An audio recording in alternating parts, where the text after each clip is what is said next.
Homelessness. You wake up before dawn because the street gets noisy as the city starts moving. Your body is stiff from sleeping on concrete or a park bench. Your first goal is finding a bathroom and water, hoping the staff at the local shop won't kick you out. Clean clothes are a rare luxury. You plan your entire day around safety and finding places that won't expel you. Hunger is your constant companion. At this level, the cost of being poor is at its highest. Without a kitchen, you pay more for prepared food. Without an address, you can't get a bank account.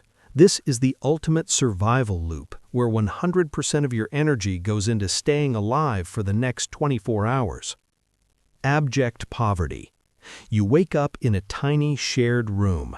The first thing you do is count the remaining bus tickets in your wallet. Breakfast is the bare minimum, usually oats or toast. Your commute is a long struggle on a bus or in a car with a check engine light you've been ignoring for months. You say yes to every extra shift because you simply cannot afford to say no. This is the poverty trap. You are trading your health and your time for a wage that barely covers your fixed costs. There is zero margin for error. A single flat tire or a broken tooth isn't just an inconvenience, it's a financial catastrophe that can take months to recover from.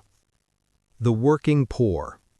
You rent a small apartment with a roommate to split the costs. You check your bank app immediately to see if your paycheck cleared. You pack your lunch because buying food at work is a luxury you can't afford. You spend the whole shift on your feet following strict instructions. Health insurance exists, but the deductible is so high you avoid the doctor unless it's a life or death emergency. Here, you are stable but stagnant. You are earning enough to survive, but not enough to invest. Most of your income goes to landlords and utility companies. You are essentially a cog in someone else's machine, with very little agency over your professional growth. Lower middle class. You live in a modest but clean apartment. Life is organized around a calendar of bill due dates. Your salary comes every 2 weeks, and you drive a reliable used car. You buy in bulk and use reward points to stretch every dollar. You only replace things when they actually break, never just because you want a newer version. This is the optimization phase. You've mastered the art of the budget, but you're still one major layoff away from disaster. You have a small emergency fund, but it's measured in weeks, not months. You are starting to see the ladder, but your hands are still full just holding on. Middle class. You have a stable mortgage and your coffee maker is set on a timer. Bills are on auto pay and you have a solid emergency fund. You contribute 10% to your retirement and drive a modern car under warranty. You plan your vacations months in advance and hire a professional to fix a leak instead of struggling with it yourself. This is where compound interest starts to work for you. By automating your savings, you are finally buying back your future. You have shifted from surviving to planning. However, you are still trading your time for a salary. If you stop working, the lifestyle eventually stops too. Upper middle class. You own a home in a great neighborhood with top-tier schools. A robot vacuums cleans your floors while you work from home. Your wealth moves automatically into investments every single month. Your job is professional with real responsibility and flexibility. You book flights without stressing over the price and donate to causes you care about. This is the level of comfortable autonomy.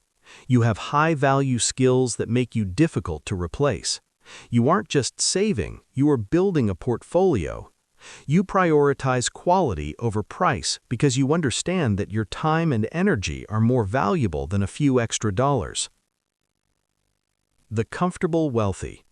You own your own home in a highly desirable area with top-tier schools.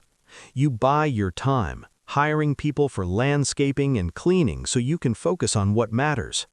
Your wealth is diversified in real estate and stock portfolios. If your phone breaks, you replace it the same day without checking your balance. You control your schedule and your income continues even when you're on vacation. This is the tipping point. Your assets now generate enough income to cover your lifestyle. You no longer work because you have to, but because you want to.